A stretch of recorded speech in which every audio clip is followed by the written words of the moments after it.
Same for YouTube. And we are live. All right. Hot diggity. Wait. Right. Okay. Just send over the link. Right. Let me send the link. And we are live right now. All right. Let me... I'll turn on my camera, even though I look probably look tired right now. Probably. Let's see. Gee, thanks, buddy. Right. Turn on the Discord. This is why I have no camera. Mm. That and I just wear pajamas to every stream. You know what? I wish I would pajama do my live stream, you know? Right? This is the most casual I've dressed for a live stream. She says with her mouth full. Mm-hmm. Okay, let's see. Stream URL. It should turn on. It should turn on by now. Weird. Give me a moment. Connect stream software to go live. Huh. It should start by now. Hold on. Yeah. Weird. What account is it? Oh, here it is. Switch accounts. Okay. All right. Yep, here- it's there. Okay. Here's the link. Okay. Let's see. All right. All right. Doodle-doodle-doo. Right. Let's see. Right. We're totally professional, guys. I swear. Yeah, 100%. I surely doubt it, but yeah. Right. Now would you wait We for? try at the very least. Oh yeah. Well, now would you have to sit back and wait for everyone to join in because we have 0 viewers right now. Yep. Excuse me. Okay. At everyone. We are live. Oh, you're gonna post in the server. Okay. Yeah. There we go. All right. And I'll post I got the it- Instagram. All right. I've got it up on Facebook. Awesome. Awesome. Meaning I gotta do that on Twitter. Stream announcements. Fan-Fic stream is live.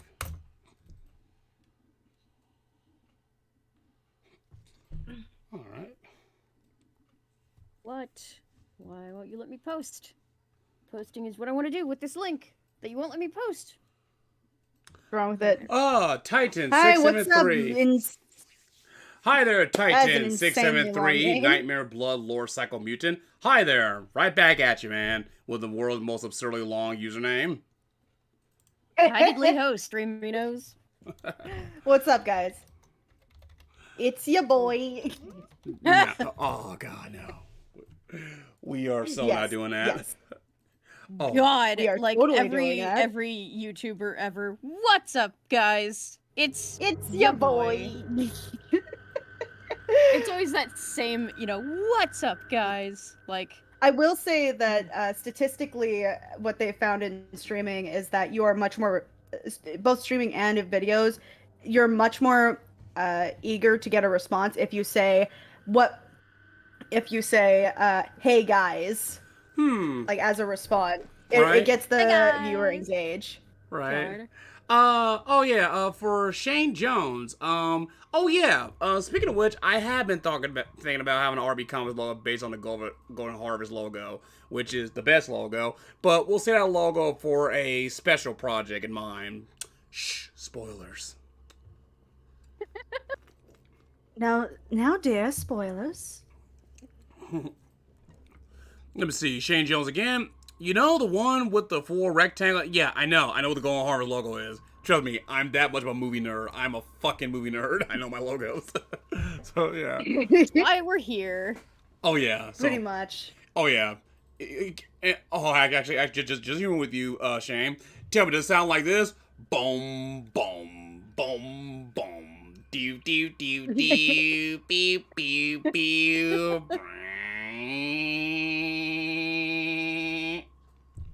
Is that it? That's great. You have to account for the fact that there's a thing, there's the fucking delay. I know. Dear. I know. I always want to do the noise. God. So how are you guys doing? Oh yeah. Ladies and gentlemen, how are you guys doing at the moment? Doing good? Doing all right? Yeah, that's the one. There it is. It's here. Yep. Told you. I know my fucking logos. God. And you won't let anyone forget it. Indeed. I mean, would any of you guys have me at any other way? So. All right. I can think of a few ways. Fair enough. Right. Let's see. Hold on. I got pass some links to close friends who wants to see the stream too. Right. Mm-hmm. And Fanfic. Team Fanfic. Magnifier kicked way up. Right. Right. So today, like this was Bree's idea, wasn't it? Yes. Oh yes, indeed. And what are we doing today? Like it says fanfic stream, obviously for the audience, Alright. but like, what are we doing specifically? Well, we're going to bring you a true internet pastime of reading really, really awful fan fiction. Indeed. I mean, you know, there are a lot of really great fanfics out there, but for, you know, every great fanfic, there's like 37 ones that are, you know, kind of terrible.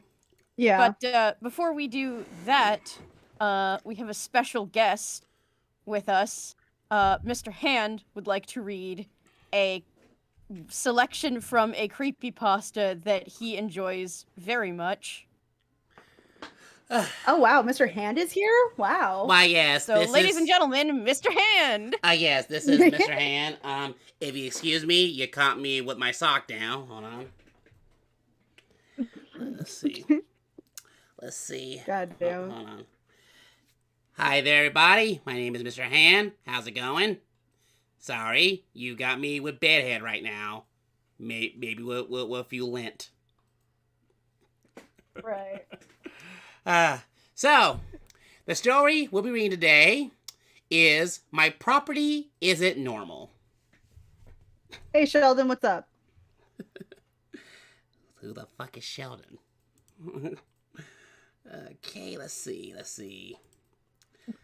Alright. Middle of nowhere? Check. Creepy music? Also check. Cut this a little low so y'all could hear me.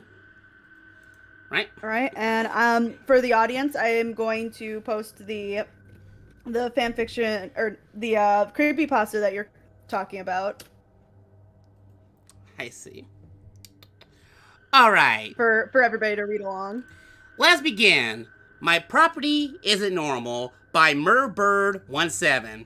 Charming. You could say I live in the middle of nowhere. I prefer to call it the middle of the wilderness, though. And after living alone out here long enough, I thought I would become familiar with the land out here. And even get, comfortable.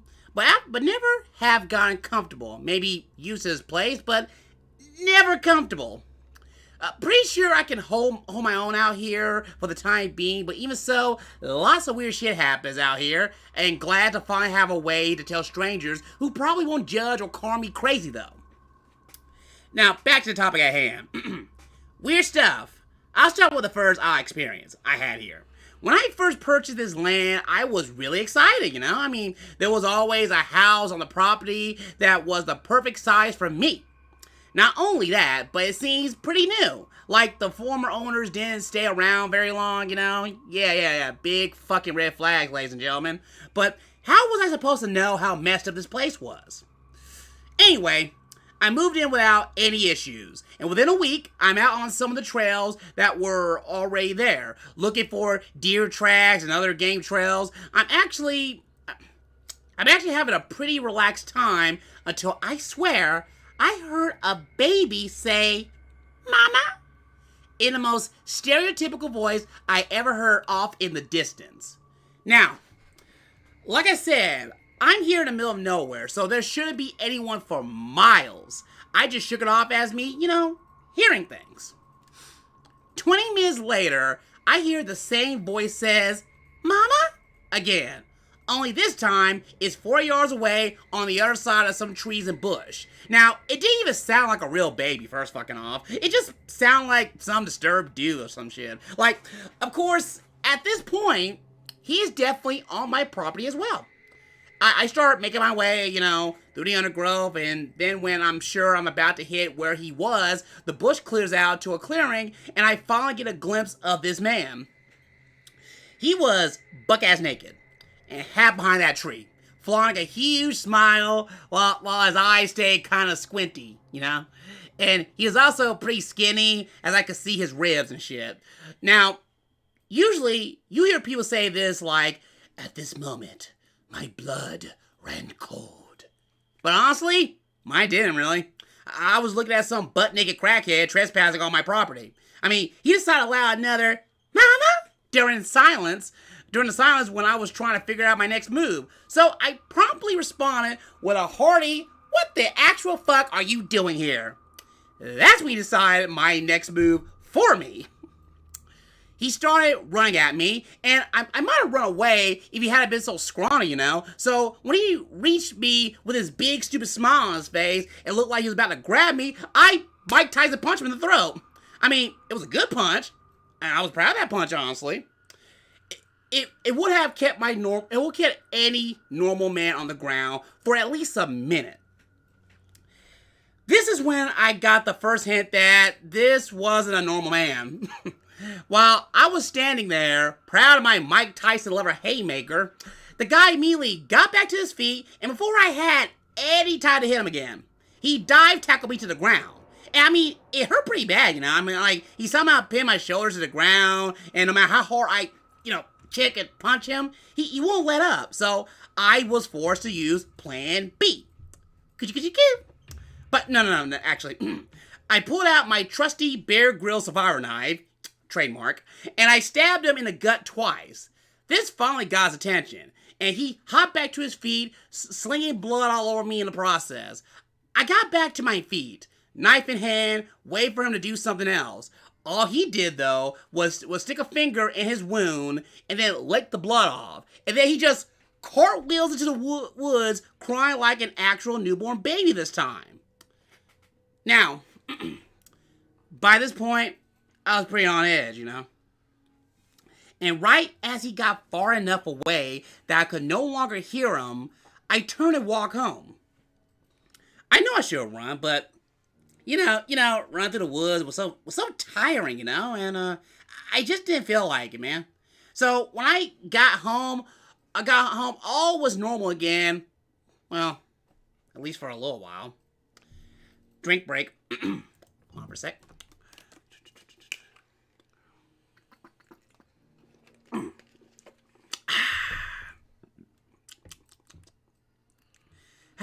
Yep, definitely a Florida man tactic. So, another story. Now, another story came to mind when I think about odd things happening around the area is the event that led me to no longer camp in my woods anymore. So, by the time that the events in this story took place, I had already experienced quite a few things on this pure property. And this was easily the third freakiest thing to happen up to that point. Right behind, the naked stab victim that cried like a newborn baby and carved out my woods and stuff. That was like the second weirdest. The first weirdest is just Dick Cheney. So, this time, I had decided that I want to go camping. Despite all the stuff that had happened, I had never been seriously injured in these here woods. So, why not go sleep in them, I know, bad choice, I know. Anyway, the first few hours when I got into the woods went fine. I set up camp, built a fire, burned myself trying to cook a hot dog, pissed on fire that burnt me, and then I started to realize camping is really boring. God, I mean, we're all alone, so I decided to go to sleep, right? So, next thing I know, I wake up to the sound of a young girl's voice down the creek, Sound like she's like college type age or something. I don't know. I can't decipher ages through vocals. So she's just saying like, "Help me! I need some help down here. I'm lost. Dad, help!" And I can hear her like straight down the creek from my tent. Now, this is the first time I've been lured to the woods by a voice pleading for help, but this voice went on a lot more convincing than the others. Nonetheless, I still brought my newly purchased 45 caliber handgun, not marketed by Bill Grills this time, that I had brought for dealings with these things on this here land. So, I made my way to the creek. Flashlight in hand, you know? And like, hold on. Flashlight in hand and headed down to the voice. Soon, I found the source. Now, I didn't put the flashlight beam on her right away because I didn't want to blind her, you know? But I could clearly see the outline of a small girl sitting on the bank of the creek. I got about 50 feet away, and she stopped me, stating that you really don't need that flashlight with the moon out like this. And it wasn't even close to a full moon, so that just confused me a little bit. So I replied with, "I don't know about you, but I can't see a damn thing in here. Let me help you through. Are you even hurt?" When I started to shine the flashlight on her, but she screamed, "Stop!" before I got to her face. Now, this time, her voice wasn't as convincing, and I could tell she was not human. Now, what you guys need to realize that I'm not a badass. I mean, I'm Mr. fucking Hand. I'm sad now. But I'm not trying to sound cool or tough. But ever since something happened 3 years ago, the same event that caused me to move out here, I don't respond to the situation the same anymore. Maybe I'm not scared of death anymore. Maybe I'm mentally unstable. Maybe I'm just weird. But when I established that this thing wasn't human, I started to smile. It fooled me. It got me here in the woods, in his domain, and was probably going to make an attempt on my life. So, I might as well piss it off a little, you know? So, I flicked my flashlight up and revealed its face. It actually was a girl. Sort of. Well, she was super pale, had abnormally large eyes that were completely black, and when the light hit her face, her head snapped forward and made eye contact with me, and her jaw dropped open 3 times longer than any human could, and then she screamed, and it was loud, like inhuman loud. It sounded like a girl's scream, but as if it were being played through massive speakers to make his ear splitting. Then I felt something closing around my neck. She hadn't moved, but was somehow choking me, still screaming. I have realized while living here that the entities that can hurt you can also get hurt themselves. So now most of them are tough as nails, but they can be hurt. And this memory went through my head just as I felt something warm dripping down my neck and my left ear went quiet. Busted eardrums. So I aggressively threw a flashlight at the bitch and connected with what I assumed was her eye. I couldn't tell for sure because I didn't have a flashlight. And yes, I forgot to use the damn gun. I mean, it was new in the current life or death situation. I forgot I had it, you know? So luckily, this girl wasn't one of the toughest nail ones, and I felt the grip on my neck loosen and her scream stop. No sooner than I'd taken my first breath when she bent over backward, possession style, and sprinted to the woods in reverse. When I finally caught my breath, I slowly walked to my campsite and, went back to sleep on the tent. Deaf as all hell and whatever. That was fun. No drink break. Give me a sec.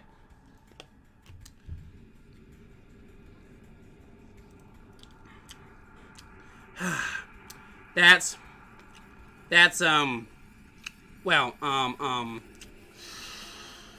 the same water ball. By the way, try to remind everybody, like, the story I'm reading is My Property Isn't Normal by Murder17. By the way, not a bad fanfic, just a pretty interesting creepypasta story. Anyway. Like I said in the chat, we decided to open this up with a creepypasta that was good before we make you all cringe so hard that you're going to implode with bad fanfiction. Right? And with that being... It's gonna be fun. Right? Now, with that being said, back to this insane story. You may be asking, why did I just go back home after that? But it was like a 20-minute hike, and, you know, my flashlight was so broken, so I had to wait till morning. I mean, I slept pretty good, though. No noise to wake me up, mostly on account of my fucking death. So, I woke up the next morning expecting my ear to be killing me, but miraculously, it was completely back to normal. Now, later I figured out it was the lady in the tree who fixed my ear, but that's a story for another time. So, that morning, I just packed up everything and headed back home. Only thing that got messed up was my flashlight, so I wasn't even that disappointed in the trip. I still don't camp out there anymore because no matter how weirdly wired I am, that girl really did freak me out a good bit, and I'm sure she's still out there or whatever. Now, what you will know so far is that these entities aren't really very effective killers. They're kind of shit at it. I mean, but that doesn't go for everything out here. I can't tell y'all about the property without mentioning Skinny. Fucking Skinny. I mean, I understand that skinwalkers are a common topic on the horror scene at the moment, and from what I can tell, I think that's the creature I'm dealing with. But I could be wrong, because if this is a skinwalker, it's advanced to another level. Not only does it imitate voices, it imitates appearances. It really wants me dead or gone. I like to call it Skinny, you know? I think it just pisses him off, though. And when I say his name, I say it loud and proud, because especially at night, I know he's listening. I live here for 3 years now, and he's been harassing me for about a year. Oh, and he's good. One of the smartest things that came after me so far. And the only one that can seem to almost get in my head. He tried to lure me out, not by pretending to be someone in trouble like other imitators that I've dealt with before. He's aware that that stuff doesn't work on me anymore. No. He tries to piss me off. He wants me to try to kill him. The problem is, we both know I probably can't. So, one time, he got me though. I was watching a documentary about veteran suicide. Trigger warning, this part's about suicide, so. It's a terrible topic. I'm a supporter of our armed forces. I think it's terrible that our government doesn't take better care of the vets that risk everything overseas, so we don't have to. They were, doing a little slideshow of men who have like unfortunately lost a struggle with their own demons, and I had to look away for a second because this one guy that appeared on the screen looked too young and happy to have gone to this dark of a place. He was like mixed race from what I could tell, athletic looking, and had like a big dimple smile on his face. When I look away, I'm sort of staring at the same kid outside the window. Same smile, same build, same uniform, one difference. Across his forehead was the word failure. I instantly knew it was Skinny. He wasn't trying to imitate this kid. He was insulting him. He suddenly struck a nerve, and I had seen him imitating so many other people and trying so many other tactics, but this was the one that finally broke me, and I was ending this creature. So, I exploded out of my chair, bolted from my bedroom, grabbed my .45 caliber handgun, and proceeded to walk towards the same window the young soldier was still staring through. I got within 5 feet and saw the word has changed, so it now spelled, I deserve it. After reading this, I didn't hesitate to raise my gun and fire 2 shots. But I think he ducked them. The bastard's real fast, by the way. I stormed outside and tried to find him, but he wasn't anywhere to be seen. That's when I hear, "Gotcha," whisper in my ear, and I was flung against the wall of my house. The gun flew out of my hand in the process, broke 2 ribs, and dislocated my right shoulder. I was a dead man, and he knew it. Ever since the incident, that led me to buy a house by myself out in the middle of the woods. I don't think I ever felt fear again. Something's wrong with my head, but I didn't feel defeat. I mean, I fell for his trap, and now he's going to kill me. As these thoughts passed through my brain, I passed out for the blinding pain, and the concussion probably.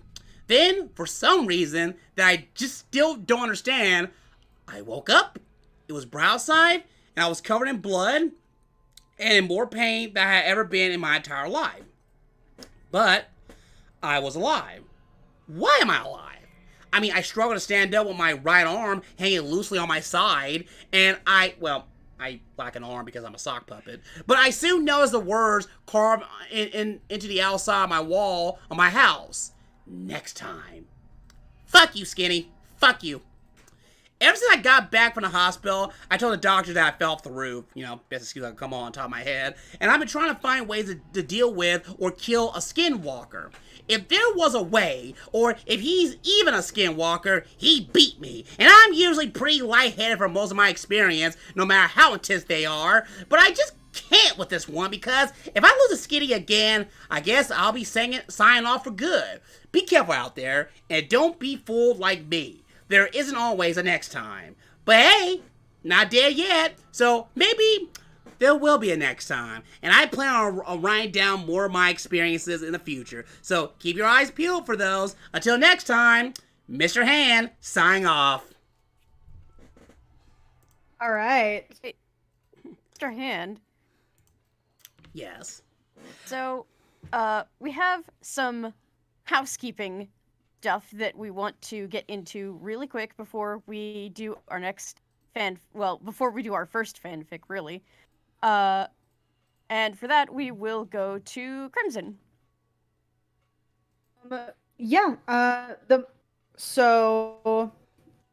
We, as a lot of you might have noticed, we actually just did a split in our channels.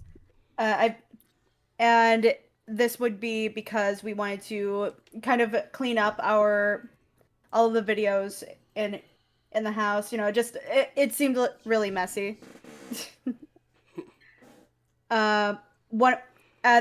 have the main channel. Obviously, this is going to be the RB-Comics group productions channel, and that'll be facing a lot of things like the stupid reviews, which we are still in the works to be making. We also have other channels. I believe RB can take that.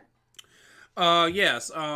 For the channel split, we got like the regular RB Comics channel where we showcase do reviews and some safe for work comic dubs. In RB TV on the other side of the pond, we showcase like original content like the Fireman Dr. Flame, which is upcoming as we speak, and the Spectre Protector of Memphis. Currently, right now, we are working on the episode Fatal Pros, which will be our next upcoming episode, alongside with visual versions of like previous episodes from episode 2 through 4, from Kumar Trans all the way up to Silhouettes. Also, Fireman Dr. Flame, we are currently working on the visual for the series, working on the storyboards and such, and also in the midst of like doing some finalization of recordings. And then we get to like the third channel, RB Comics After Dark, where we showcase our not safe for work projects from comic dubs to audio plays. Anything else that I miss? With the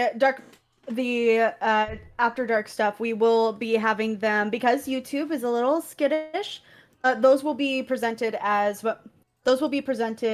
more like trailers before you get to the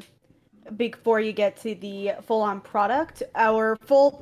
The full nudity, all the explicit stuff, we're going to be posting onto our Patreon, which will be linked in the description as well as in our Linktree. Mm-hmm. Oh yeah, so everything we just described is currently in the link in the description below. So look down there, ladies and gents. Right. Yes. We're hoping that separating these into channels might encourage people who want to watch very specific content to be able to find it more easily through YouTube's I'm trying to think of a nice word for their algorithm, but I can't. So I suppose following the advice of wise elders, I just won't say anything at all. Right. But yeah. So hopefully it'll, show up in your recommendations a little more fluidly than in past years. And yeah. Right. All right. The next one we are going for. Oh no. I would like to preface all of our reading of the fan fiction by saying that, first of all a lot of people, a lot of these people are probably kids that are writing these, or they just don't have the experience that maybe somebody like in our team has. They probably just like went, okay, we have a document. I have fan fiction ideas. Let's go. We have all written a lot of trash in our day. Oh, absolutely. Writing is like a muscle. You have to train it before you can really do anything with it. So, like, even if we poke fun of the way that something is written or, like, a plot point, we're not making fun of the person who wrote it. We're just, having fun with the content as it is. So, for those of you who may possibly, I doubt anybody who wrote these is listening, but if you are, keep writing, keep getting better, and we look forward to reading your stuff in the future. Right, and hey, if we continue this like in our next stream, then maybe we'll bring up our own awful fan fiction I've got that we have. plenty. Oh, I'm sure I think I have like 2. I deleted one of them. I know that. All right, so what is our first one? The first 2 chapters. First fan. Oh, go ahead, Brea. All right. Go ahead. The first 2 chapters of Danny Phantom and Darkwing Duck in What Worlds Collide by the Futurama Kid. And I will be posting the link to this wonderful fan fiction in the chat so that others could read on their own or possibly look at the content. It is from like 2006. Yeah. This is all from this is a 2006 story that apparently this person did it for like a month. Damn. Like, can we talk about how weird of a combination this is for crossovers? Like, I've heard some weird ones, but Danny Phantom and Darkwing Duck. Right? I mean, that is pretty special. I mean, that sounds pretty awesome on paper, honestly. But based on the execution, It does. I surely doubt it. But yeah. Well, there is no such idea. There's no such thing as a bad idea, just terrible execution. God. Two right. perfect pairings, awkward execution. Is this Perfect Stranger all over again? Because I smell a sitcom. All right. Let's get down and dirty with this. Am I reading this one? Yes. I'll let you. read. You know what? For funsies, I'll read the narration. I'll read the descriptions. You read the lines. All the lines. Okay. Okay. Oh no. Okay. Let's see. You gotta get your best voices going too. No. He's a phantom. God. Disclaimer. I own neither Danny Phantom and associate characters, no Darkwing Duck and associate characters as well. So, y'all be fancy fellas. Danny looked at his parents' lab. It has been ransacked. He didn't have a single piece of ghost hunting equipment left. He saw a note. Grim. Dr. Fenton household. Dear Fenton household, I've trashed your lab and now I'll kill you and your friends one by one, starting with Sam. Sincerely, Darkwing Duck. Yes, I have attached a picture of me for your convenience. Fucking what? How kind. How? I would also like to point out that this was a Discord fan suggested one by, let me double check here. When Worlds Collide by vote for Zan Alson on Discord. So I hope. Good. Oh. Yeah, Sorry. this one's a fan one. It only just occurred to me that Zan Allison is a character who became mayor of St. Bernard in the new DuckTales. Yeah, she was a big. I had to do a commission of her for some money. Anyway, I've got a Warner. Okay, says Danny Thought. Meanwhile, in Saint Canard, Darkwing look at the tower. It has been ransacked. All valuables taken. Oh my god, where's this going? He saw a note. Dear Darkwing Duck, I've trashed your home, and now I'll kill you one by one, starting with Jocelyn. Goslin. Goslin? Am I pronouncing that right? Okay. Goslin. Sincerely, Danny Phantom. P.S. I've attached a photo of beach for your convenience. Wow. The criminals are starting to help me catch them. Must be my reputation. Darkwing Thought. Elsewhere. Let's see. Things are working perfectly, Vad. Say Nega Duck. I'm drunk, shut up. God, this isn't the drunk stream. You should have told me. I would have made more Jello shots. I've been drinking since 4. That's concerning. Fantastic. All right. They actually think they're enemies. He sat on a comfy couch in Vlad's mansion. Yes, and Danny's harbored suspicions. Vlad replied. You should dress like Darkwing Duck and murder a family member. Wow, that's a good. Wow. You're good at this. Wow, we went from a red white savage to a PG. So edgy. Says Nega Duck. Are you sure you're not the evil incarnate? We're like evil con carne. And and that concludes chapter 1. Yes. My God. That was chapter 1. I skimmed over it last time. Like when truthfully, I skimmed over it. I didn't realize how bad the dialogue was until we started reading for this stream. Oh God. And now the thrilling continuation of chapter 2. Chapter 2. Okay, what? Okay. Mm. Oh God, and this is where the structure of this fanfic gets super fucky.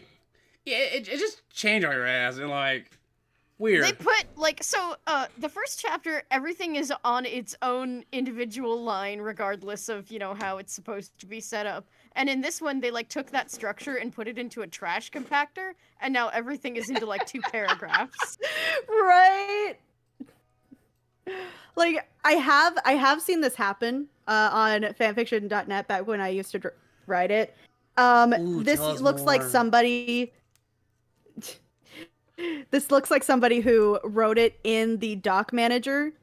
Like they wrote it in and they forgot to look back at it and go like, "Oh shit." Oh yeah. Right. Oh God. All right. Let's do this. Oh my God. Ay, Dios mío. All right. Now with our startling conclusion. Oh God. Okay. Oh my God. Can I reach out to just for the hell of it? Yes. Go ahead. Right. For the hell of it. Chapter 2. Denny ran down the street as fast as he could. For all he knew, Chi could already be dead. Bum, bum, bum. When he got there, he wasted no time. He went ghost. You mean going ghost, right? And phased directly to a room. He was there just early enough to see the killer leave through a portal. Sam laid on the floor dead. Yay! Oh no! A knife in her throat. A note was on the handle. Dear Denny Fenton, this is to show you that I'm serious. Darkwing Duck. Okay, 2 pauses there. Vlad told him to murder a family member. God, Nega Duck can't do anything right. Right, really, Sam? You sure you count as family? I count label on friend, not family member. Wow, yeah, you suck at this, Nega Duck. unless they're married, like, are they still kids in this? Like, that's the only way I could. Romeo and Juliet married. I guess. I don't fucking know. They're still kids, right? I don't know. He wrote the damn thing. He wrote the fucking thing. So yeah, right. All right. Let's see. He kneeled over her and kissed her. You'll be avenged, Sam, and God help whomever gets in my way. Just after that, her parents walked in. All they saw was him. did they get here? All right. So Sam's parent, you did not notice a 4-foot tall duck just snuck into your house and just stab your daughter in her bedroom, like no struggle or anything. Okay. All right. So. Right? Like, what the fuck? Right. Still in ghost form, kneeling over her. They call the police. Wow, okay. Assuming that Danny had murdered their daughter. Why does it always have to be my fault? Danny thought. He flew. Hold on, I gotta. I'm holding off. I'm holding off the tears of sadness. So he flew off to tell Tucker the bad news. Meanwhile, St. Canard. This must be season 1. Probably season 1. Darkwing stayed up late that night.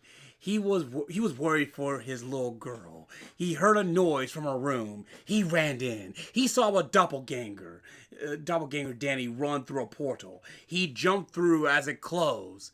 Odd, he thought. I've never seen this part of town. Little did he know that he was no longer in St. Canard at all. He was in front of Danny's house in Amity Park. Okay. Danny was on his way back to Tucker's house. Was it? You messed with the wrong ghost boy, foul. Ugh. Wow, that gave me. I got tongue-tied on that one. All right. All right. Cool. Don't you just illiteracy? Don't you just love that? Right. Okay. Said Danny when he noticed Darkwing. Big talk from a murderer. Darkwing replied. Danny threw a punch. I'm a murderer. You killed my best friend. Wow. Great. Sam will feel special in the afterlife. All right. Yeah. Right. Like, you can't even give her the dignity of being like your girlfriend or the woman you love. It's like, it's my best friend. Yeah. He countered. Way to protect that secret identity too, I guess. Right? He countered. Did not. You killed my daughter. Darkwing fired his gas gun at Danny. He fell to the ground and reverted to human form. Wow, this day's weak. He stood up. I think this may be a setup. Wait. Wait.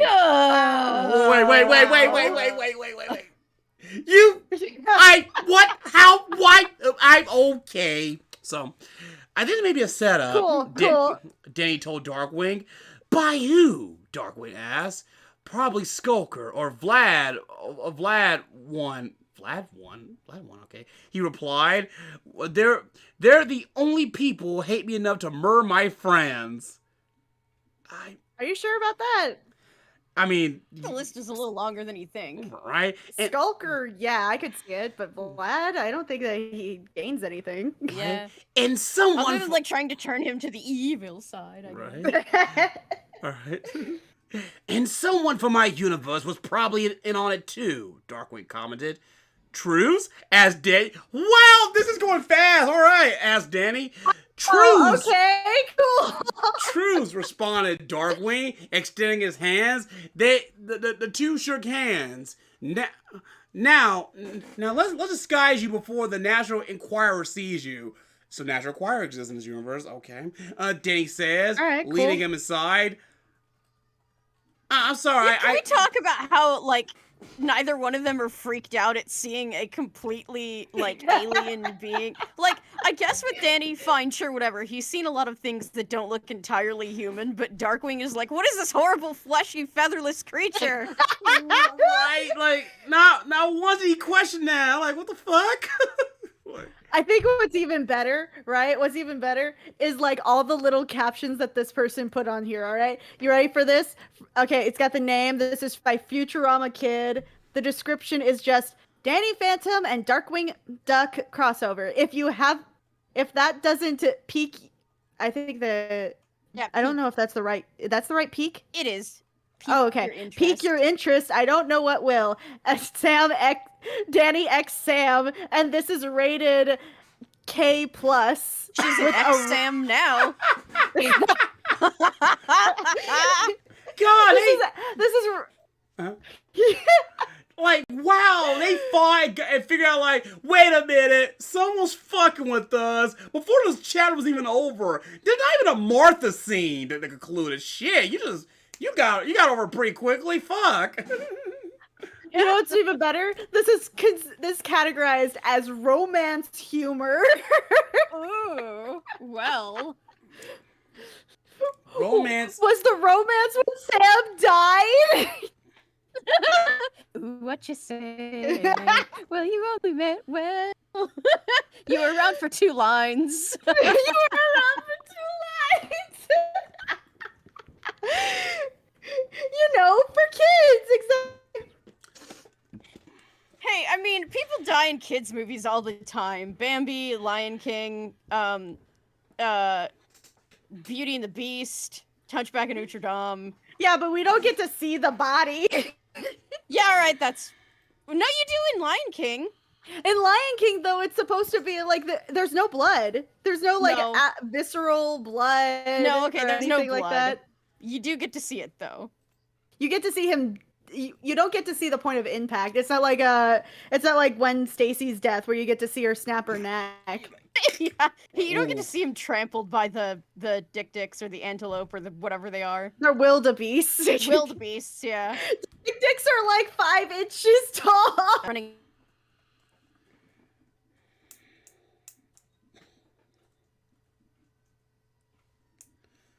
Like what, the 50s, the 40s, 50s or 60s. 50s, yeah. And on top of that, that was a live action movie where you still didn't get to see him. You still have a Watership Down, Felidae, Plague Dogs, Right. Yeah, no, I can't defend those. Yeah. Yeah, no.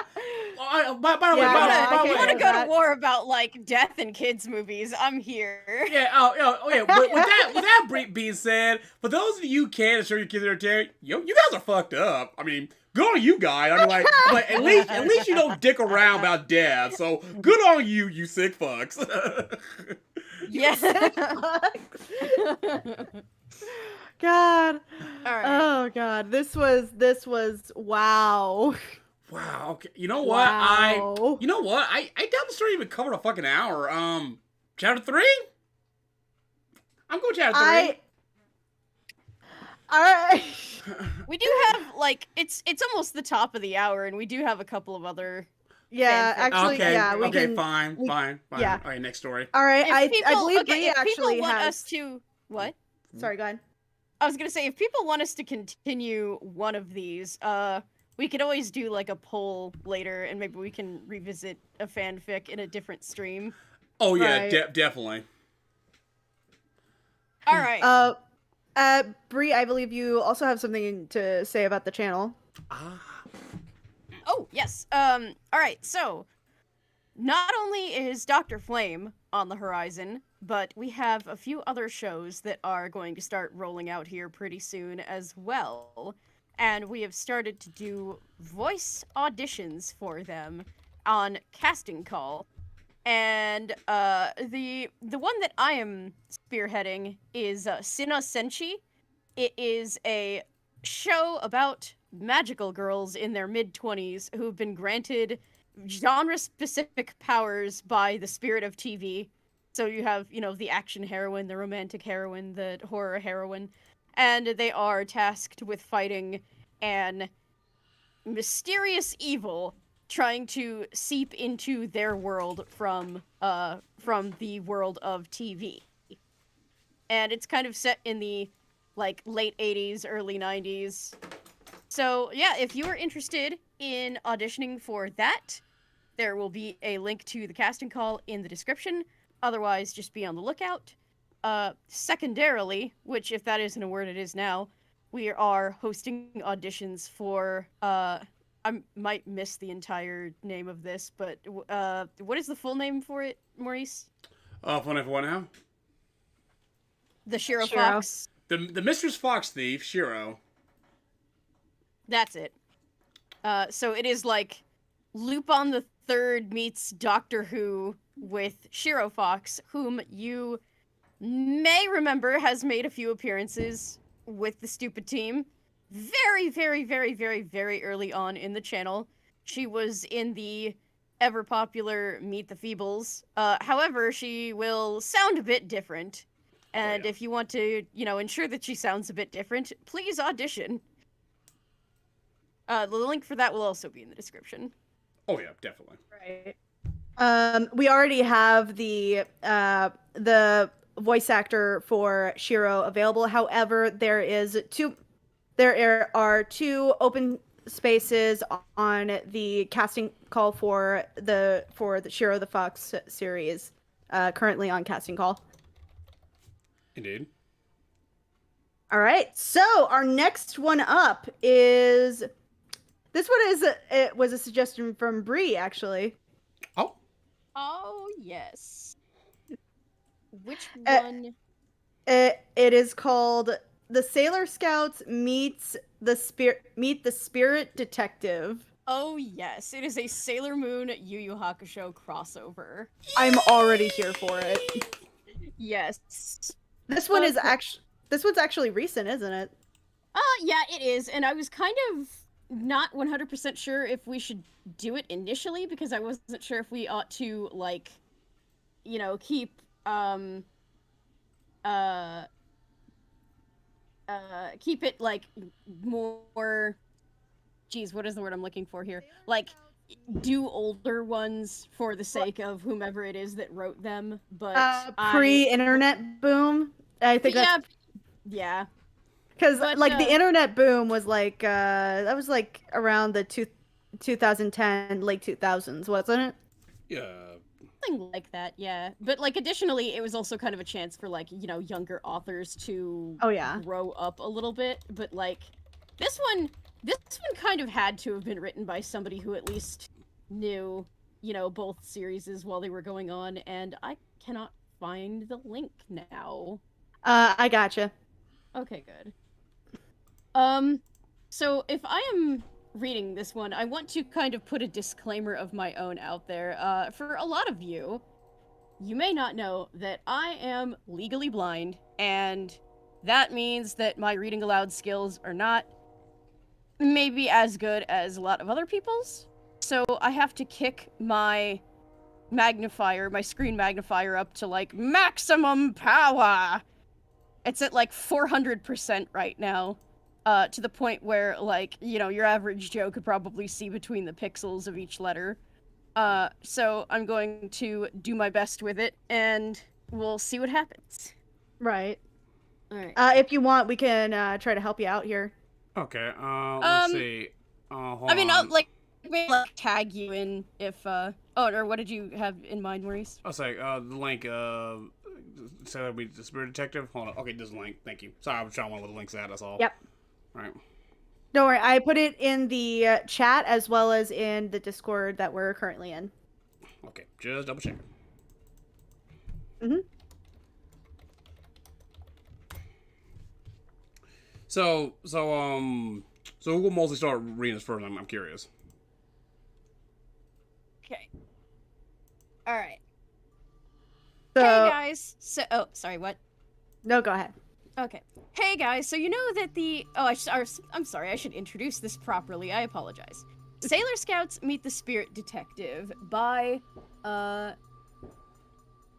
Leonardo 18 Anime. Thank you. Anyway.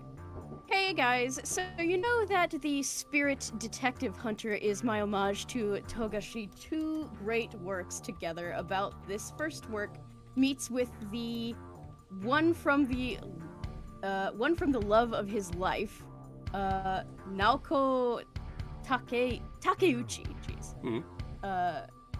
Alright. Both were super popular in the 90s, although Sailor Moon came first with those original dubs that aren't that bad, and Yu Yu Hakusho got a little late thanks to the Funimation dub. Now this is something that I think can be and epic.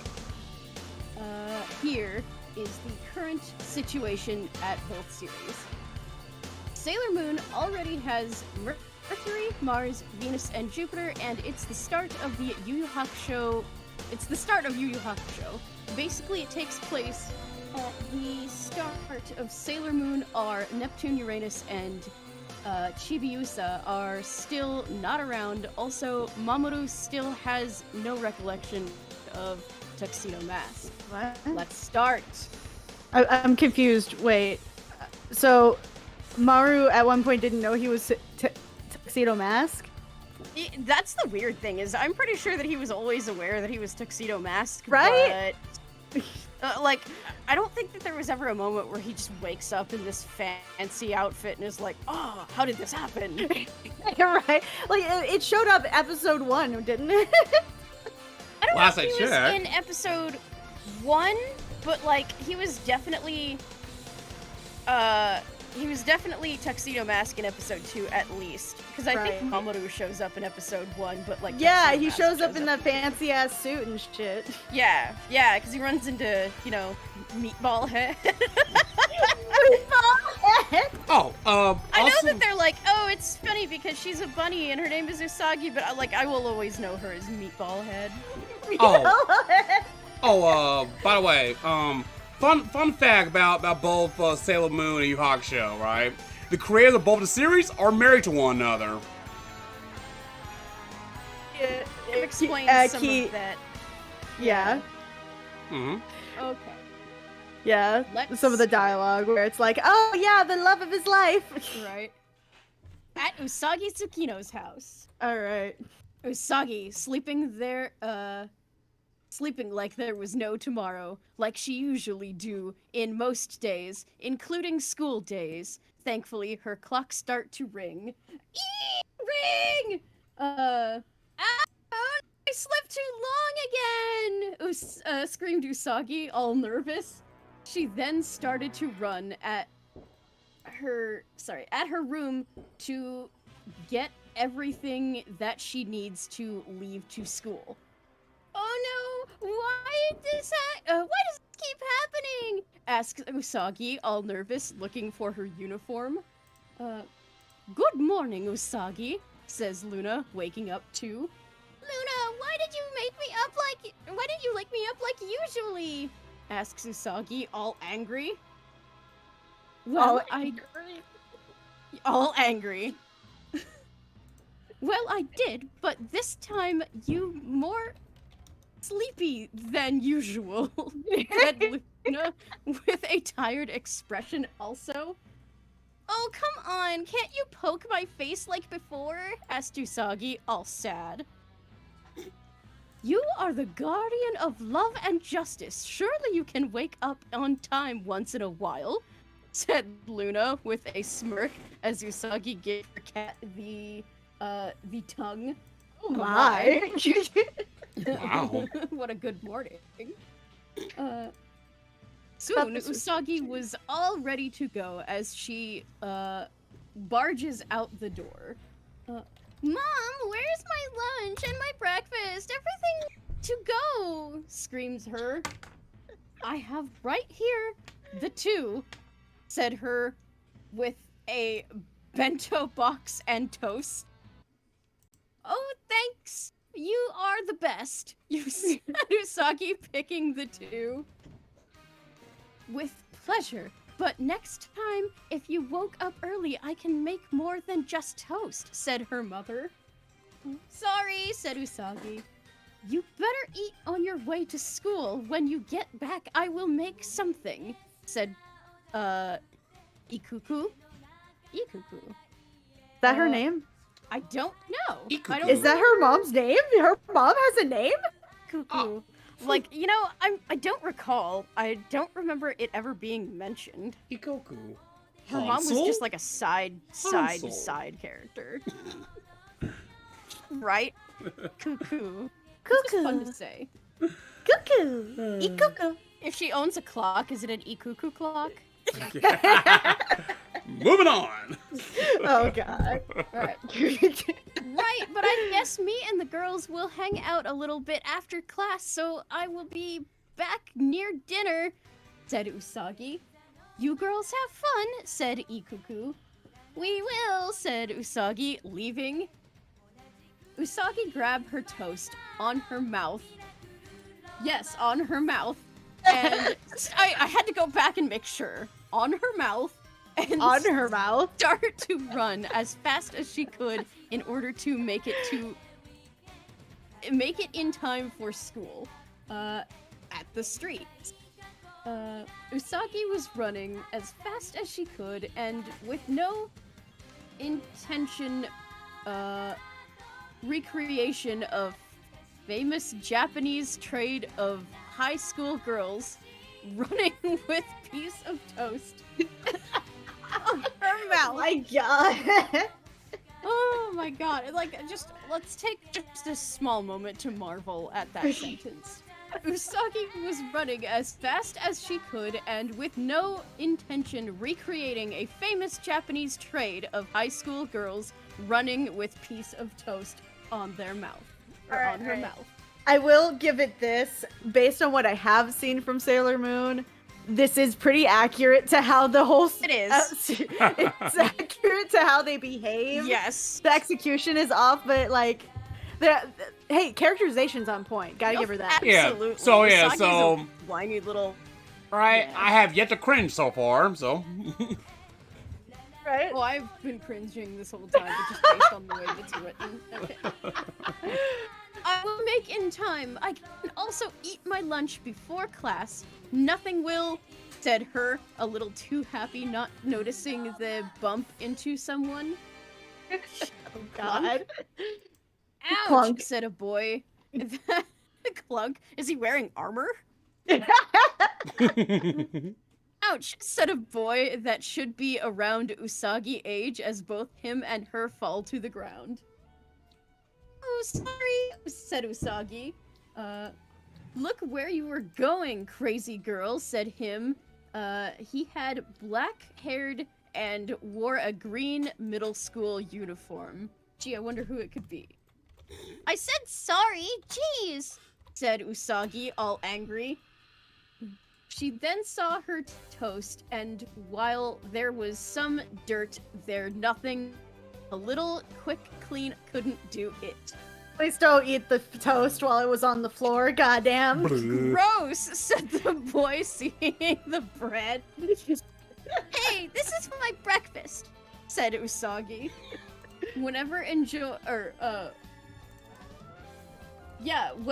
enjoy your street bread, said him going away. Street bread is my new cover band.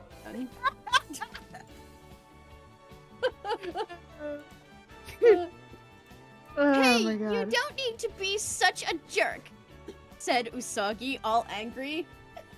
I think she has like two modes, all sad and all angry.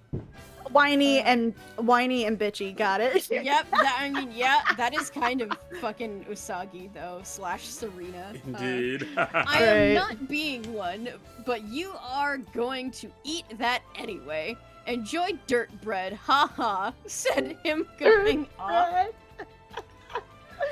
Usagi only grinds her teeth. She pretty sure thinks he is some kind ghoul? Yeah, I think that's supposed to be a ghoul. Gool. Alright, some kind ghoul from one of her villains. She couldn't sense any evil vibes coming from him. Sorry, she couldn't sense any evil vibes coming from him, but he was a complete asshole. Jerk. I only meet this guy once, but he passed me off in a way that I haven't thought before. Oh no, I'm getting late, said Usagi, looking at her watch. Later that day. At Juban Public Middle School. Usagi was now having lunch with some of her friends. Amy, Mizuko, Matoko, Kino, Noru, Osaka, and Gurio Umino. despite the day she was still mad. Despite the day she was still mad you're about good. that guy that she met early today. You know what? Fair. You know, I've been mad at people who like who have done like the slightest thing to me, Yeah. like 3-4 hours after it, because it just ruined the rest of my day. Like, watch, they have like toast or something as a side for school, and just all of a sudden she's just like, dirt bread! But like it'll be just like the other thing that comes up in my day. Like one time I almost got ran over by somebody. Oh god. Right, but like it was one of those things where it's like, oh my god, what the fuck? 5 minutes later, I love life, I almost died. And then right after that, I was like, that motherfucker should have watched where the fuck he was going. He was only looking at one side of the street. That bitch ass. God. Like, real quick aside, I was almost hit by a car in a gas station parking lot once, and I managed to like ninja ballet flop out of the way before he could back over me. And my mom ran after him and was like shouting at him before she actually recognized if I was okay, because that's the kind of person I am. But regardless, the police came and asked me about it. I described the truck, and it turned out that they had been looking for that guy for a while because it was really suspected that he had just been on drugs for fucking days. Damn. Yeah, so there was that. Anyway. Right, like, sorry, this is just so weird to me. Like, okay. So far, this fanfic is not terrible. It's horribly constructed, but it's not like terribly characterized. No, nothing that has happened in it is out of character. Right. But it's just written very poorly. Yeah, and that's fine. Like, this is clearly somebody. They probably haven't written a lot. Yeah. Or at least they don't. They're trying to give it a very casual voice. Precisely. Hey, Usagi, are you... Oh, sorry. Were you No, go ahead. Go ahead. Okay. No, go. Hey, Usagi, are you okay? Asked Ami. Yes, said Usagi with a little smile. Are you really okay? Asked Naru. No, said her. What happened? Asked Matoko. I bumped into some jerk in the morning, and he really pissed me off, said Usagi. Did he do anything to you? Asked Gurio, worried. No, he just made fun of me and my breakfast, said Usagi, all angry at him. Her friends saw the blonde, sad face and tried to cheer her up a little bit. Well, if anything, next time, if we see him, I can kick his ass for you, said Matoko. Yes, you know, sorry, I think that is supposed to be but it's No, just Matoko. read it as is. Just Yes. read it as is. You now Matoko here makes any boy run away, said Ami. Thanks guys, you are all the best, said Usagi, all happy. Oh, she's got a new setting now. Oh god, and now she has happy, thank god. Right. We have it. That's what we call a 3-dimensional character. Ding. God. How did he look like? Asked Gurio. Or Guryu. He had short black hair, tough guy, and talked like nobody business. Oh shit, I know who that is. Ami Oh my then God. stopped eating and then realized of who Usagi was talking about. Did he wore a green uniform? Asked her. Yes, Ami, how did you know that? Asked Usagi, worried. No way, Usagi. You stumble across Yusuke Yoromeshi, said Ami. Yusuke Yoromeshi? Asked Usagi, or said Usagi. Wait a minute. The Yusuke Yoromeshi? A violent middle schooler? What if he had to be, yeah, what it had to be him, screamed Gurio in tears. What are you all talking about? Asked Usagi, confused. Usagi, he is one of the most infamous street punks, in these areas. There are these areas, specifically these ones here, in the tri-state area. Tri-state area! Oh, God. There are other high schoolers and college students that want his head. Oh, shit. There are College students. There are even rumors that some powerful gang wanted to recruit him, and he command 200 more tugs. 200 more tugs at his beck and call. Damn. No, it is back and call. Yeah, At it his says back and call. You got it. Damn. See, You're like, good. I think my brain just like wants to correct as I'm reading. I know, it's really hard, but you gotta pull through. I can't blame you. 200 tugs at his back and call, said Naru, all worried. Oh my god. Wow, is he that bad? Asked Usagi, now worried. Yeah, he is, said Gurai. Sorry, like, that all got mixed up. Gurai! just All worried. talk about your blindness. There, you have an excuse. Hey, this time it's not me. They haven't spelled Guryo or Guryu, like, the same way twice. This isn't my fault Wow. this time. Wow, Krim, how dare He you? must have been one of Queen Barrel's most powerful men, said Usagi and whispered to other Sailor Scouts. I don't think he was under someone's control, said Ami. Yes, jerks are very common, said Makoto. I guess you are right, said Usagi. Look, it's almost time, class. Better keep going, said Guri. Holy shit, they misspelled that again. What the fuck? You right, let's go, said Naru. You right. You right, you right. You time, right. class. Let's go. This is what happens when you get a public school education. Ah! Oh. I Snap. don't want to know what use case tugging. God.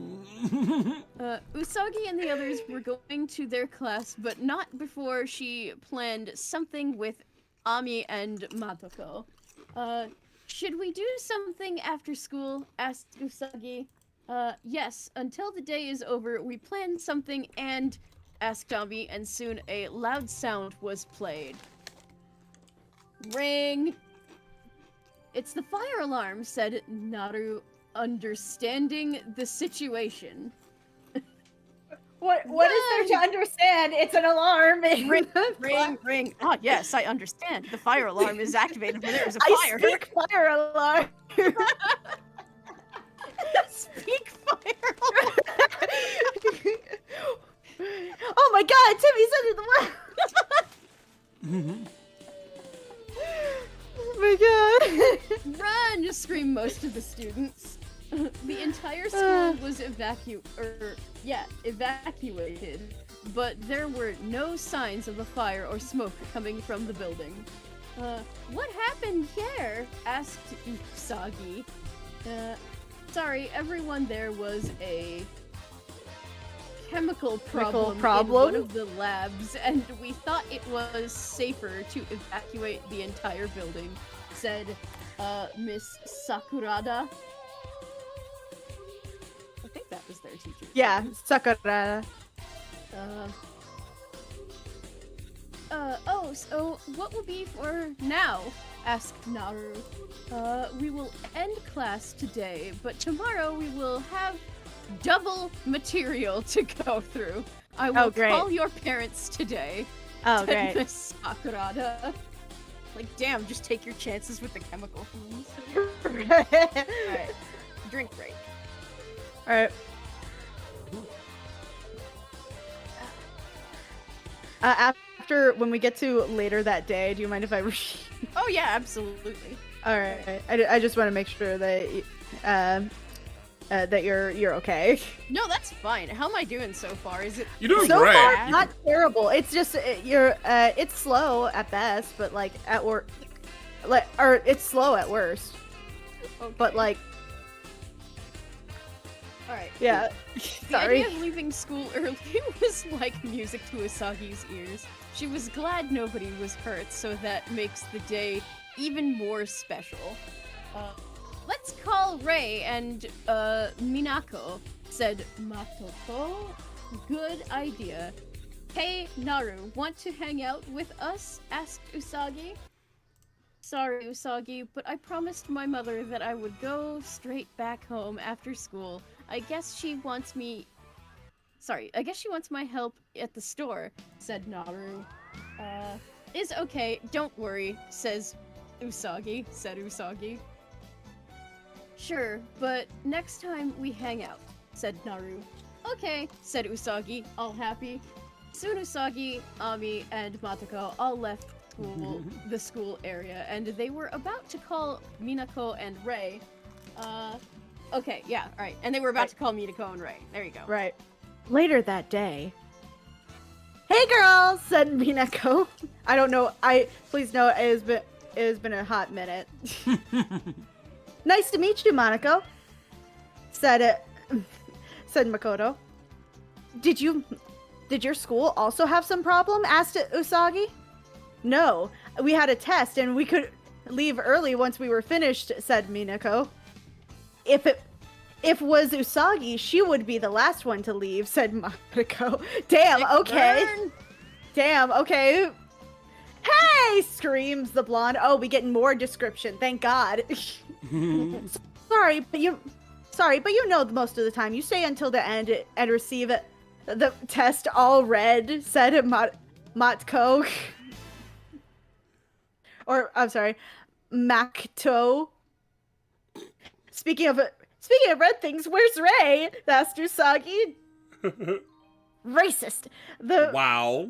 Coming, screams Rei, passing it with her bike. Look out, screams Ami, but pushing her friend to the side while Rei crashes. Crash. Ouch, said Rei in pain. Rei, are you okay? Asked Ami, worried. Yes, but my bike's not that much, said Rei, getting up. Apparently, it's a very cheap bike. You should learn to stop this thing, said Minako. Sorry, but I like the speed feeling that this cause, says Rei with a smile. Yeah,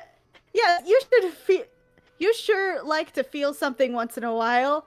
Ooh. Said Usagi in a jokey voice. The fuck does that even mean? I don't know, but Scandal deserved that sitcom. Ooh. What did you say? Asked Rei, glaring at Usagi. Nothing, said Usagi with a smile. Goddamn. Oh, now you're finally back. No, I've been back. I'm just quietly listening. Right. Good. So what should we do? Asked Minako.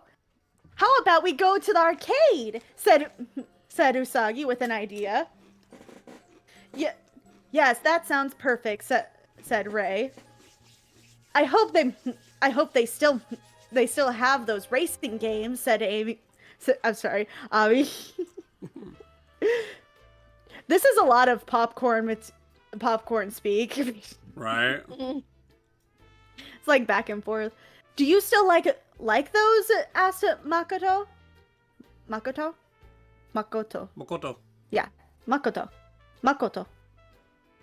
Well, I can't help it. I like those ever since I was a kid, said Ami. As the group was walking towards the arcade, someone bumped into Usagi's shoulder really strong. Bump. The group saw her friend uncomfortable, and the man wearing a green uniform not even apologizing. Hey, asshole! Apologize when you bump into someone, said Makoto. All angry. Yeah, turn yourself so we can speak face to face, said Rei, also angry. This line read. So, what's worse, the line or my line reading? The line. Easily the line. Soon that person turned around, and it turned out to be the one, Yusuke Urameshi. You screamed Usagi in shock.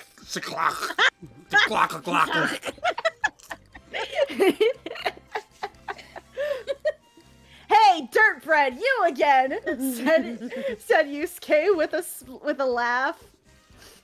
My name is Usagi, you jerk! Screamed the girl. Which one? There are like 8. All right. Well, sorry, princess. Excuse me. I couldn't see you without imagining that dirtbread in your mouth. Did you throw that away? Asked Yusuke. Said Usagi, all angry. Dirt's just extra protein. Exactly. Oh God. Oh my, you really ate it! Ha ha ha ha, said sorry. Yusuke laughing. Ooh. Beat up, dude, or we will give you a black eye, said Makoto. I'm sorry, this guy was on Google fucking Translate? Google Translate writes fanfic. God damn. And specifically between Sailor Moon and Yu Yu Hakusho. Yes. Oh God. I can't help it if your friend here likes to eat dirt, said Yusuke. She clean it out. Usagi might be a glutton, but she's not a pig, Yeah, that said makes things better. Ray.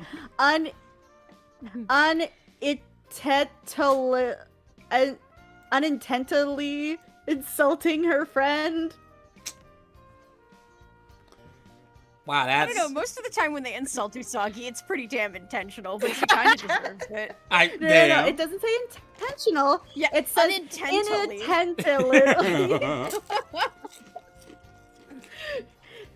Isn't those things the same? Asked Yusuke with a point. I give 10 seconds before we kick your ass, said Makoto with all angry. Yeah, I would leave if I were you, pal, said Ray, also angry. What? Why are you even here? School hours aren't over yet, said Ami. Well, I decided to skip school. Not much of my time is necessary there, said Yusuke. Minako and Ami didn't like that attitude.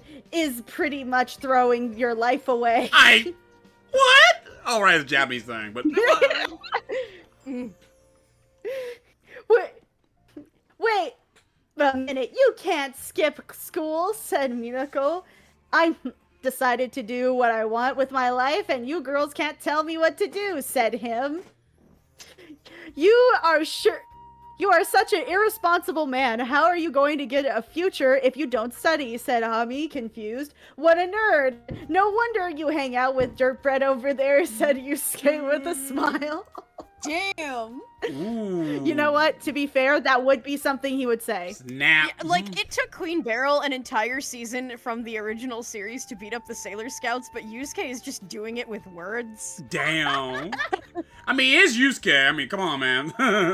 Yeah, Right? no, absolutely. Yeah. God. That's it!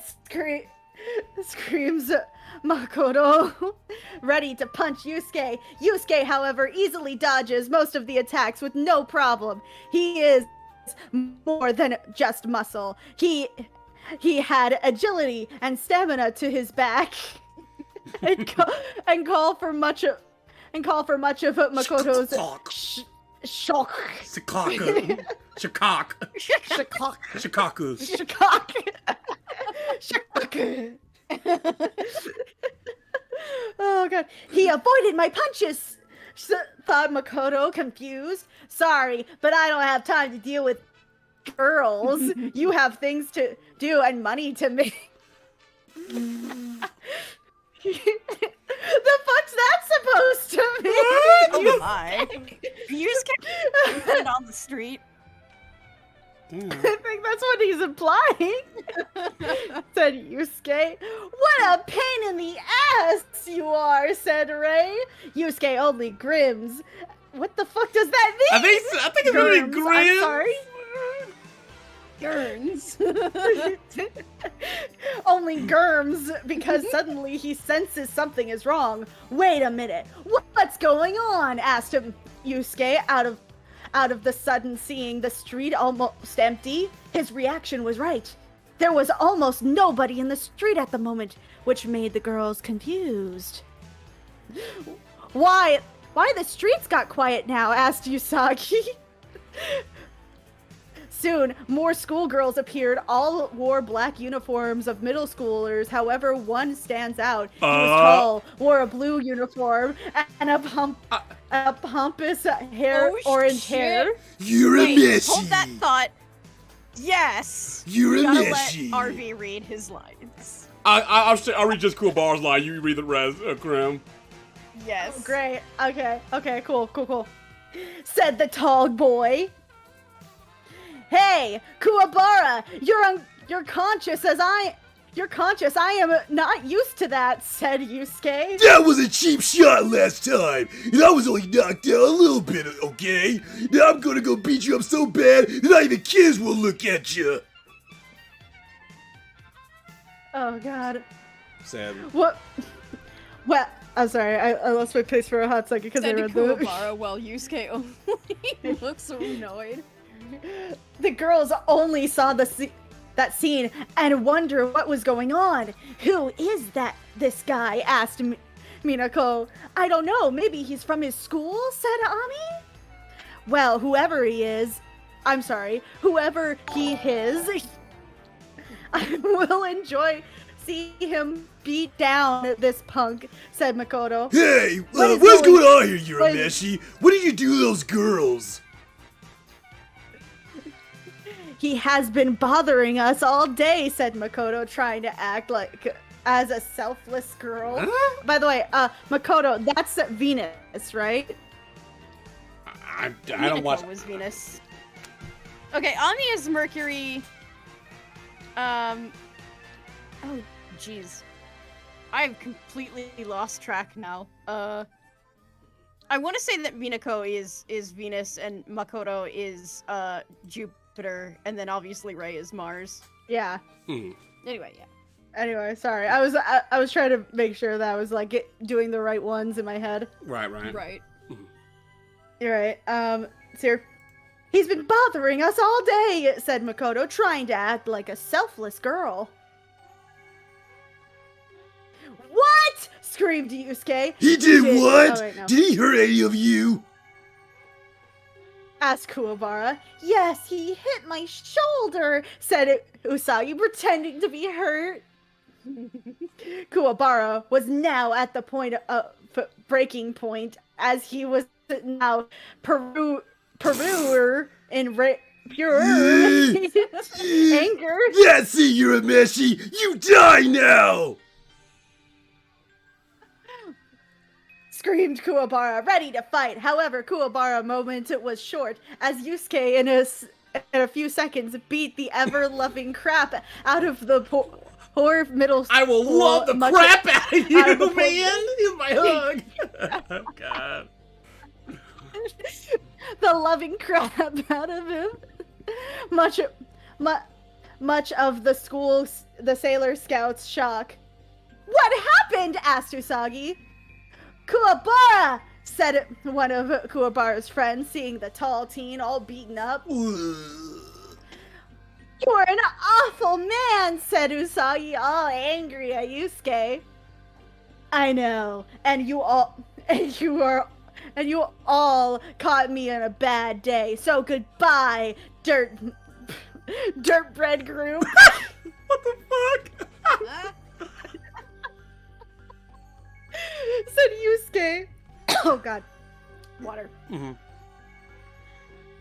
Alright. Said Yusuke, leaving the girls who were super mad at him. Geez, said Makoto. I never wanted to kick someone butt so much as that guy, said Ray. Is he okay? Asked Usagi to Kuwabara's friend. I don't know. We don't have any bandages to cure him. What we do? Asked one of Suddenly the Kuwabara's friends. world work on video game logic. Okay. Right. Ami kneeled down and then treated Kuwabara's injuries. Here, said Ami. What happened? Asked Kuwabara, all confused. He then heard that Yusuke beat him up again, and he was pretty mad about all that happening in front of the girls. I lost to Urameshi again. Is okay. You don't need to be sad about that, said Makoto. That punk! When I see him again, I will knock all his teeth out! I don't think right, said Kuwabara. I don't think it would be good for you, Kuwabara-kun, said Ami. Sorry, girls, but this is something I promised to myself. I never lost to anyone before I met Urameshi, and I vowed to finally be stronger at Sarayasuki Middle School. Me and not that punk! Oh god. Yes, Kuwabara is the strongest. He will sure to be win someday, said one of his friends. I'm sorry for not defeating you all properly. Also sorry for not introducing myself correctly. I am Kuwabara Kazuma. Said him, bowing down. I'm Usagi Tsukino. Tsukino. It's not that hard. I'm Usagi Tsukino, and these are Ami Mizuno, Rei Hino, Makoto Kino. There's a lot of no's.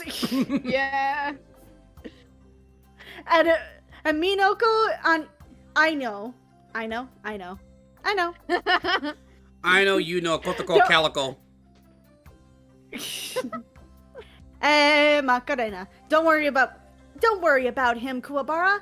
I'm sure that you can win someday, said Usagi. I'm glad that to hear that you are okay, Usagi-chan.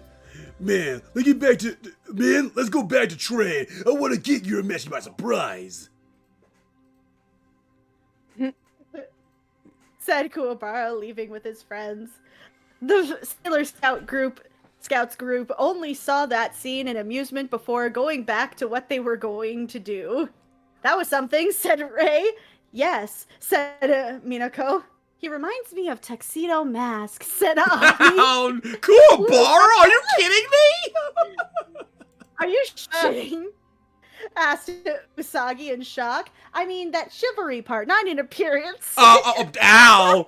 Hey! Ow! Said Ami. I just want to picture Tuxedo Mask with Kuwabara's voice, just like, I'm a flower. Rose, yeah! Anyway, God. My job is done. You didn't do anything. Goodbye. Wait, hold on, my job here is done. But you didn't do anything. Bye! Believe in yourself or something. I don't know. I'm trying to drink, guys. I am not spit taking on this PC. Thank you.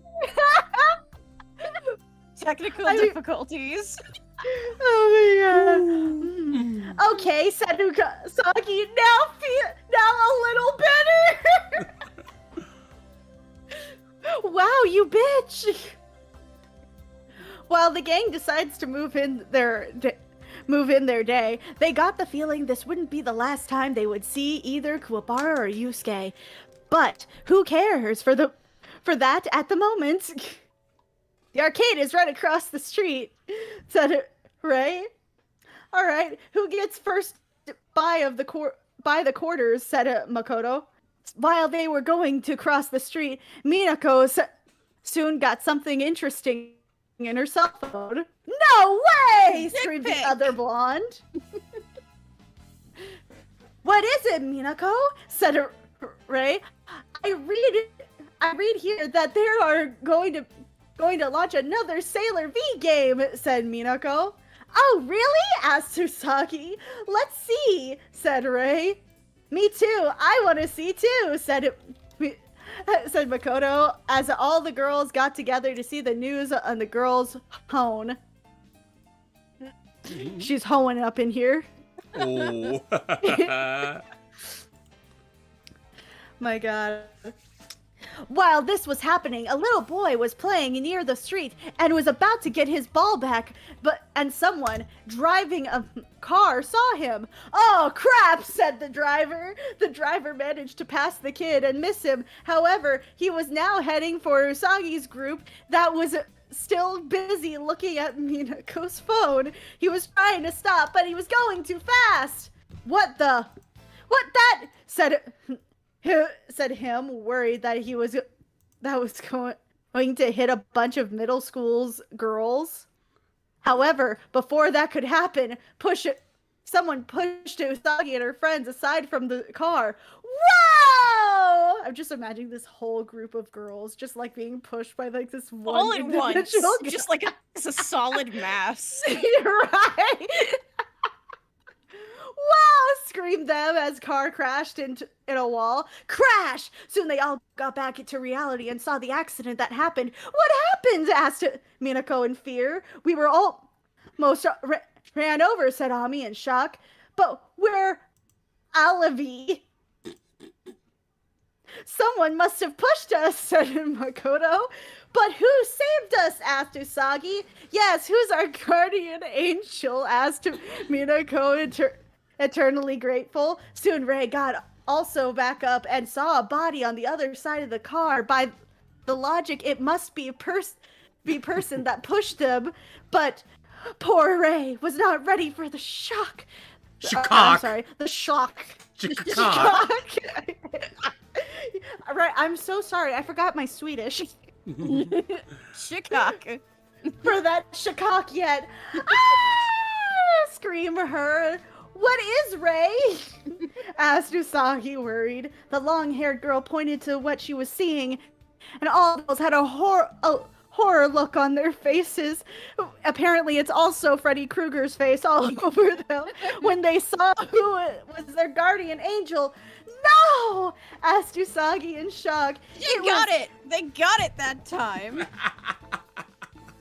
I'm so proud of them! Yay! Yeah! They got it! They finally got it! Shikaka! Shikao! No! Said Usagi in shock. It was La Gasp! Yusuke Urameshi! He was the one who saved them, but why? Oh no, he has he with a weak pulse. Said Ami, choking the boy. Someone call an ambulance! Scream over a random woman seeing that. Wow. Let me get through this. Let me get through this. Okay. Let me get through this. Ami was looking at the state of Yusuke. He looked pretty bad. He still has life, said her. That's Can debatable. Can you do something? Asked Minako, worried. I don't have the tools for that, said Ami, all sad. We can transform, said Makoto. Right now, in the middle of the day, said Ami, all sad. Shoot, said Arayas, also angry. Move over, he needs space, said a medic that arrived. Usagi was still in shock. For what just happened, the boy that she thought was a complete jerk actually saved her life. You saved me. Why? Asked her, worried, as she looks at his unconscious Yusuke, Wow! End of chapter. End of chapter 1. Damn. Okay, so thoughts. I do love the fact that the kid that he was supposed to have saved in the series was just like doo-dee-doo-dee-doo playing in the road, and the car swerves around him and plows into the Sailor Guardians who are standing in the middle of the road looking at a phone, because these are the guardians of our universe. My God. Like, Maurice, yeah, what so do you think? oh god, it's literally just a weird alternate AU version of the first episode of Yu Yu Hakusho. Just replays most of the cat with Sailor Moon character and basically is beat for beat that story while mentioning elements of the first episode of Sailor Moon. It manages to be both the first episode of Yu Yu Hakusho and the first episode of Sailor Moon, like, simultaneously perfectly together. Right. Well, it's not the first episode. It would have been like okay, it would have been like later down. No, that's true. Like, it is the, like, the structure, I guess, of the first episode where Usagi's like, oh my god, I'm late. Oh, I ran into a jerk who called me names and made fun of me and then ran to school. So, like, she had her friends there already, but it was very much like the flavor of the first episode. Yeah, for the first episode, right? No, I get you. Yeah, right. Well, most of the cast members that'll show up later on, like the other Sailor Scouts and shit, which is interesting. And like, even right down to Kuwabar's dialogue is beat for beat the same fucking line in the first episode of Kuwabar UK's Exchange. Yeah, I'm assuming that based on this, because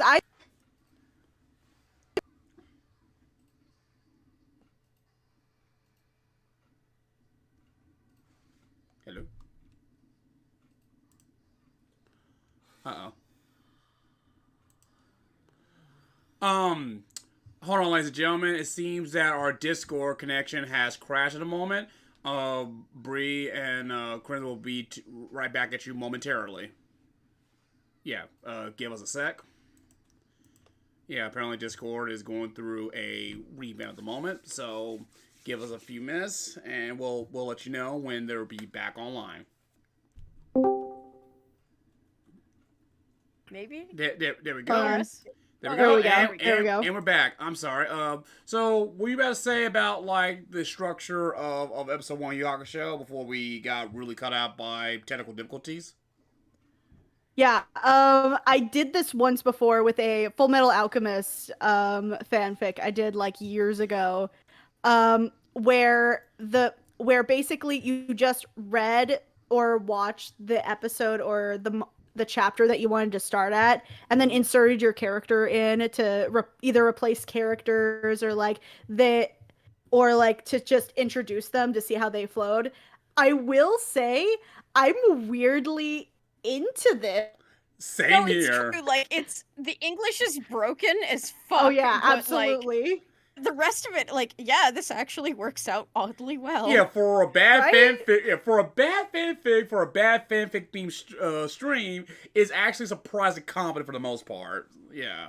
For the most part, like clearly, I think that some advice for this writer. I don't know if this writer will ever like look at us. This was made last in May. But if I had to give this writer some advice, one, spell check to hell. Yeah, get a friend to proofread that And thing. proofreaders. Oh yeah, definitely. Yeah, absolutely.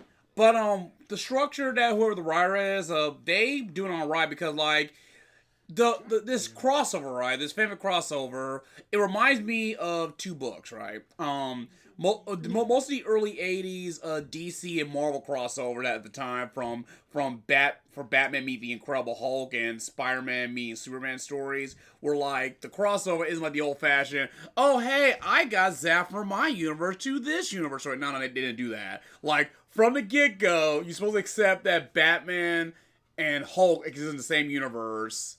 Right down to the official city still existing, and you're supposed to roll with it. It's basically the same DC universe, just now there's Marvel shit there in the background all of a sudden, and you just gotta roll with it. And also, the second book I'm referencing was the One Piece Dragon Ball Z crossover, Cross Epic, which is cross. What the shit? Yeah. The actual manga created by both Toriyama and Oda, who said like, "Hey, Oda, want to do a crossover with Dragon Ball Z characters and fucking One Piece? Yeah, sure, let's do this." They both drew and edited the story together, and just like with the Marvel DC crossover in the '80s, it's taking place in an AU where the DBZ character and the One Piece character exists. You know, coincide together from the get-go. Don't question it. They both exist in the universe. Roll with it, and just like tell an original story involving that. Yeah. Right. That's insane. Oh yeah. Do you guys have any other advice for maybe this writer if they because honestly, I'm weirdly into this. I could read another chapter of this. If we have the time. Yeah. If the only other advice that I guess I would be willing to give is like maybe change some things up a little bit in the way that you structured your sentence. Like you definitely don't have to like replace every instance of the word said with another word, because I've seen a lot of people do that and it comes off like really poorly. Right. But like maybe mix it up a little and like maybe don't say that things are like all angry or all happy or like right. just switch it up a little. Why, yes, you can't just go around telling people that you feel angry. That just makes me feel angry. So yeah. And like, I think another one would be just describing the environments. Yeah, exactly, because I feel lost half the time. Like, one moment, like, okay, we're at Usagi's house, cool, we're at the school, awesome, we're at the mall, and then there's a moment where, like, are we still at the mall or somewhere else? I can't really tell, right? And I don't like that. Right. Like firmly establish where the fuck everyone's at, where all the placements, everybody's at, so that way the audience will fill the picture in their heads and shit. And yeah, I do agree with Brea that like the whole like he shit, like it reminds me of like something said the Grinch, something like this said Euchariah. Like remember that Grinch night, whatever. Like yes, it fucking reminds me of that, and that's just annoying. Oh my god. So yeah. I do love Halloween is Grinch night. Yes. Though. That is a fantastic video. Yeah, but Real quick, sorry, can we hear from some people in the chat? Like, can you hear us now? Because nothing has moved since we came back. Right. Yes, everybody in the chats right now, can you hear myself, Brea, and Krim right now at the moment? Type yes or 2 taps for no. 2 taps for no. God. Like... See, 2 means yes. I mean, no, just kidding. Okay. Like, if we did another stream for this, I would actually be legitimately interested in reading this some more, even reading this on my off time, because it's so nostalgic for me, and also Yeah, they can hear us. We're good. Okay, cool. All right. It's very nostalgic for me, and also it's 2 shows that are actually really good in their own right, and it would make sense to put them together. Oh yeah, like they fit together really well. Yeah. It's just like maybe come back and rework on this once you've had more practice. Right. I guess. Right, definitely. And like I do like this crossover because again, like I said, like the creator of both Yu Hakusho and Mu legitimately are married to one another. And I'm kind of surprised they didn't like the actual married couple didn't like cross both their series together, because like hell, in the last few episodes of Yu Hakusho, Tagashi just straight up made a reference to Sailor Moon where Koenma dressed up like tuxedo mask. Yeah, right. Really show like, which is a cute creepy. Yeah, like cute little wink to his wife for a moment, and I know I won't be surprised if Sailor Moon made a Yu Hakusho reference in the manga themselves as a cute little wink and nod. But yeah, right. So, yeah. Like maybe they show up in the background somewhere. Right, and yeah, so I said like honestly, so see this fan phase across which is basically just like, oh no, everything people have in both shows is that they just now interact with each other organically in the universe from the get go, no questions asked. So yeah. All right, we do have to wrap this up because we have like about 9 minutes. So real quick, I'm gonna talk about the Patreon that we currently have up. And that would be for RB-Comics Productions. Currently, we actually just reorganized our tiers. So now there's more available to our audience that we're able to actually produce for you guys, such as for our first tier, which is $3 per month. It's going to be like Patreon only updates and community and chat for the community, just being able to support us in ways that you're able to. Our $9 tier, which is really cool. You get your name at the name and credits for our videos, exclusive art. You get scripts in progress, as well as the previous tiers and some early access. Which is right down here in the description below in our link tree, as the arrow points down. And we have our VIP patrons, which is a $25 per month tier, exclusive art, icons, and names in the credits, complete NSFW audio from a lot of our series, such as Jimmy's Sloppy Life, other commissions that have come up that you're not going to be able to get on YouTube, as well as after this stream, we will start doing some live streaming in our actual server, in the RB-Comics server. One more thing. Sorry. Anyway, we also wanted to mention that our Redbubble is still up and running. If you were interested in some swanky RB Comics merch, we've got stickers and hats and mugs and bags and pretty much anything that you can slap a sticker or a mug or a bag on, we've got. Right. We got stickers, shirts. We got. I think we also have magnets, don't we? We probably do. Probably. Merchandising. That's where all the money from the stupid team is made. We got stupid team the lunchbox and stupid team the toilet paper. All right. Please note that a lot of these are jokes. Yeah, like, we don't actually produce toilet paper. The pandemic is over. Well, no, it's not. It's not actually over, but like please still wear hoarding, a mask. It is in fact still advised. The hoarding part of the pandemic is hopefully over, is where I was going. Right. And get vaccinated, damn it. Yeah, like, it's not that hard. It's free. It's free. Yeah. It's free even if you don't have insurance. Indeed. Like, other things that I'd like to talk about at the end here is also Dr. Flame. A lot of you were pretty excited on Twitter about Dr. Flame, and we've been kind of quiet lately about it, mostly because we've been trying really hard to get everything done, but, you know, life and pandemic and everything. Currently, we are almost done writing the first season. We're actually one script away from being completely done, as we're trying to get an artist to work on it so that we were able to create a motion comic for all of you. In order to support us and our goals, you can look on to our Patreon, or even just donate straight to PayPal if you can't afford an ongoing subscription. Every little bit helps, and we Every use little it to bit. pay our artists, pay our voice actors when we're able, pay our writers.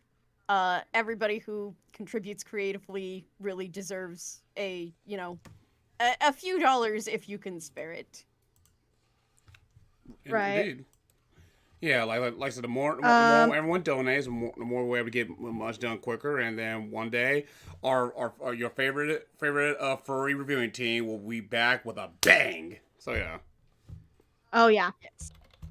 So yeah, stay tuned for all that good stuff. Yes. Anything else we gotta talk about? I think that might be it. Precisely. All right. Well, Maurice, do you want to take the end card? Oh, let's see. So long, farewell, Avidas, and goodbye. Oh, that wasn't. Please like, comment. Oh, right. Please like, subscribe, hit that bell icon, etc., and also support RB Comics wherever you see fit in the Linktree link down below in our description. All right.